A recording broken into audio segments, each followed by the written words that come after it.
Hello once again from the Prim Reaper. It's been a while since I've addressed some of the issues I've been having in my university program. This isn't because I haven't been having any by no means, but simply because there have been other issues I've been covering that I've been having a little more fun with. However, I do want to get back to this subject because I do believe it is an important one to cover. So in this one, and let's be honest, probably the next one or two videos, I'm going to be covering some of the rather terrible segments I've been finding in the course textbooks. In my previous class, we received 2 textbooks, and believe you me, there's been a lot of juicy tidbits in both of them. I'm only going to focus on one in this video, and though I didn't read through the entire thing in this class, I found so much to talk about that I'm pretty sure I'll need to break this into 2 videos on its own. Fuck this shit, I'm out. Fuck this shit, I'm out. No thanks. Don't mind me. I'ma just grab my stuff and leave. Excuse me, please.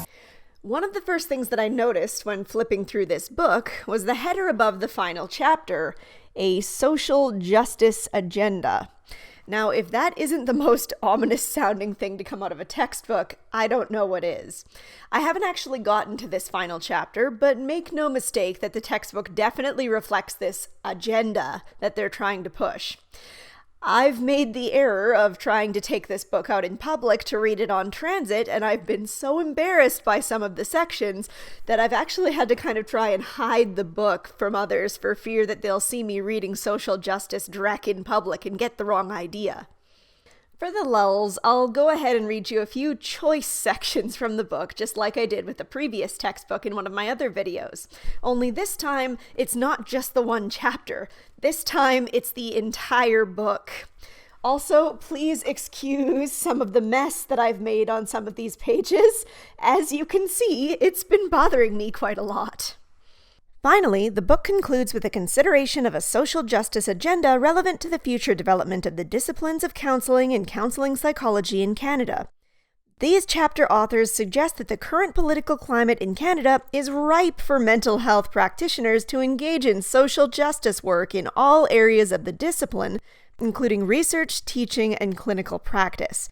Specifically, these authors advocate that the practice of social justice become more than a theoretical ideal, and implore counselors and counseling psychologists to become agents of social change at all levels of society, with the ultimate result of better mental health outcomes for all citizens.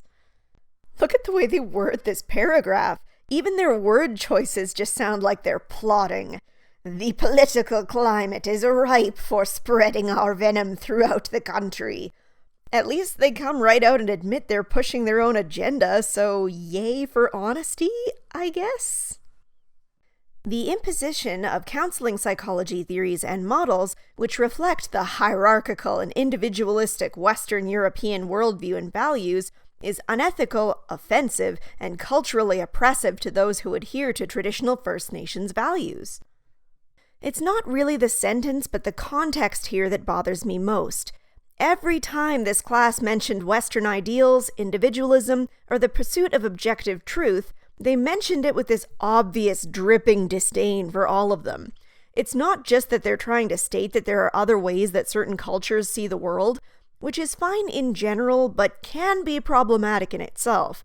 For example, certain cultures see value in different methods of treating wounds and diseases, and let's just say there's a reason that people in first world countries live longer, healthier lives, and it's not due to colonial privilege. But it's almost like, at some points, they believe these different ways of seeing the world are somehow better. There are a few other examples that I've saved from the weekly readings to illustrate my point.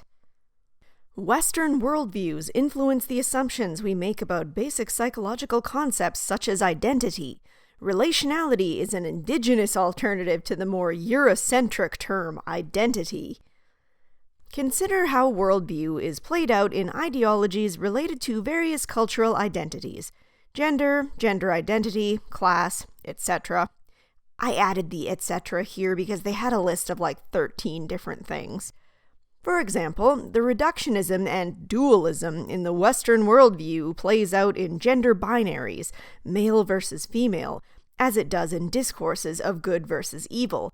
Push yourselves to think critically about these ideas, recognizing the worldviews are also fluid, dynamic, and not mutually exclusive. Psychology is a field increasingly depicted as culturally bound in that it is largely based on white, middle-class male values and primarily utilized by members of privileged social groups.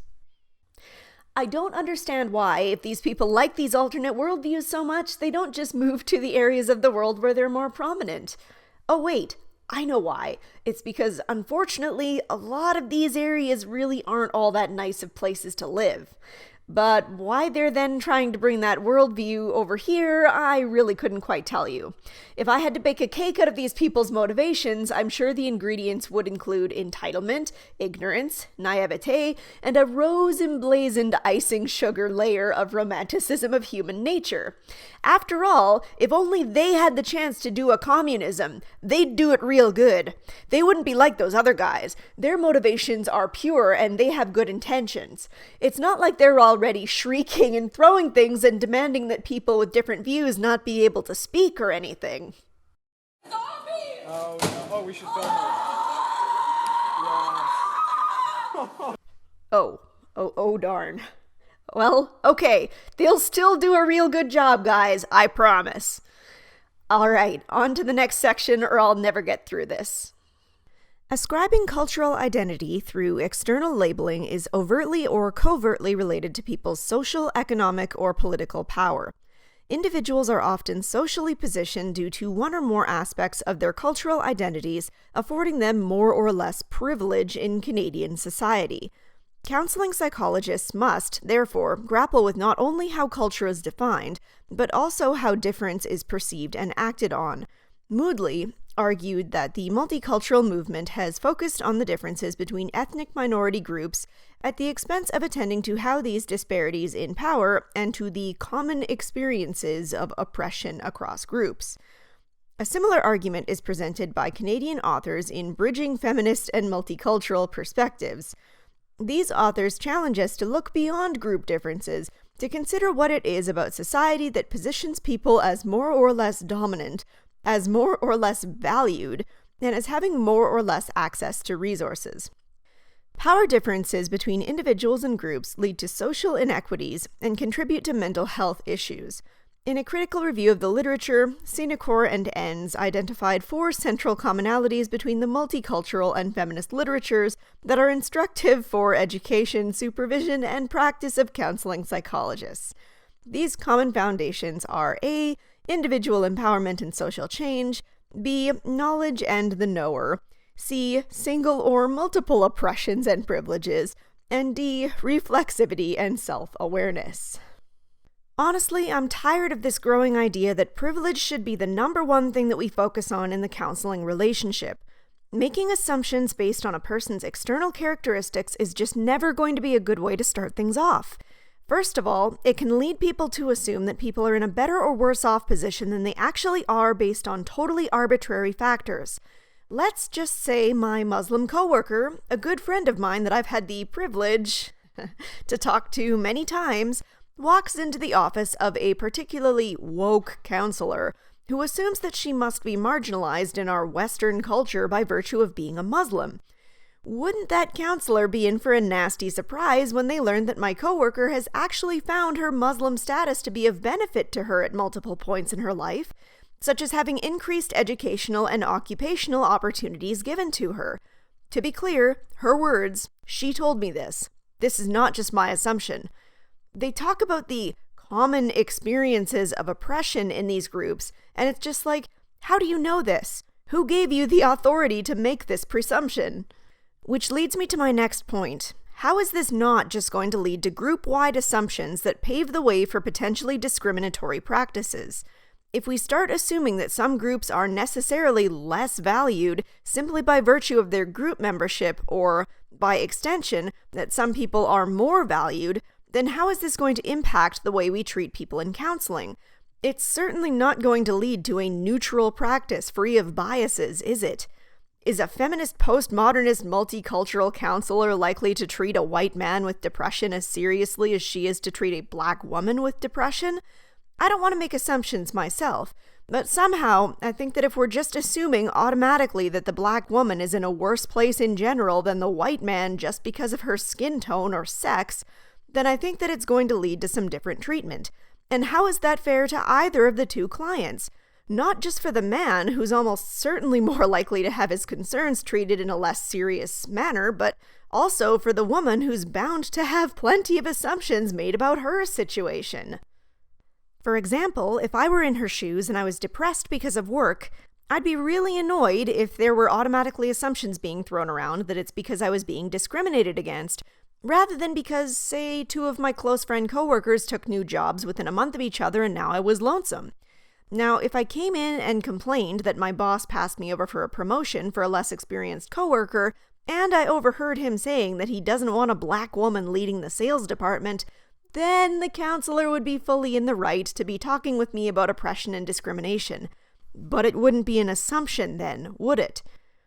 I'm going to do one more section in this video because it's small and because it gave me a nice little burst of rage, as you'll see when I show you the picture of the page.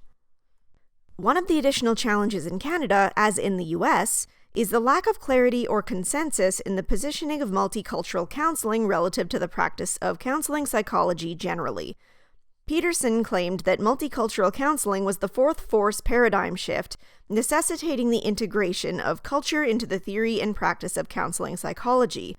Concerns have been raised that many theories and practices in counseling psychology are based on Western values and worldview and have been applied in a way that is exclusive and ethnocentric. Nutgens described an approach to teaching counseling theories that positioned both feminist therapy and multicultural counseling as meta-theoretical lenses through which all counseling psychology theory and practice should be critiqued. First of all, here we go again with the critique of Western culture. I told you guys it was constant throughout this course.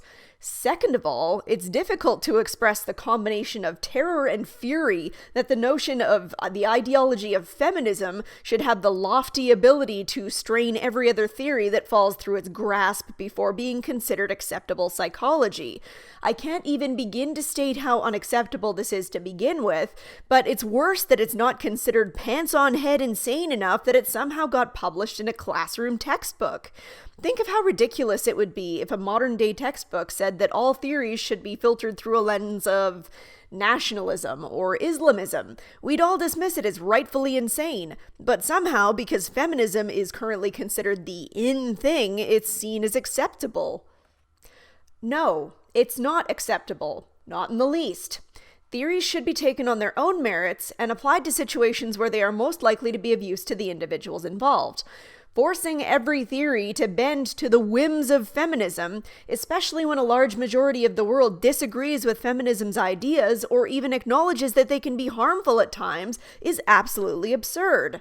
It should be seen as the terrifying thing that it is that they are so blatantly trying to maintain this level of control over the mental health fields, not be put serenely in the middle of a chapter where the uninitiated might not notice the insidiousness of the idea.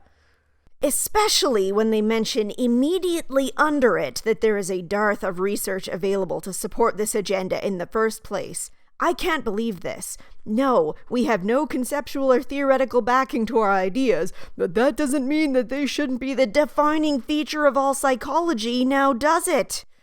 Urge to figuratively kill rising. Anyway, I'm gonna cut it off here. This is already going to be quite a long video, and this is, a grand total of 4 segments in this book that I'm complaining about? I have a feeling that this is going to take me quite a while to get through. But you know what? I want people to know what they're getting into when they sign up for this. I want more people to know what is being said, and to be better prepared to challenge it when they encounter it. That's the whole reason that I'm doing this series, after all. I'll begin work immediately on the second half of this video, and hopefully have it out soon. So thanks for watching, and I hope to see you all in the next one.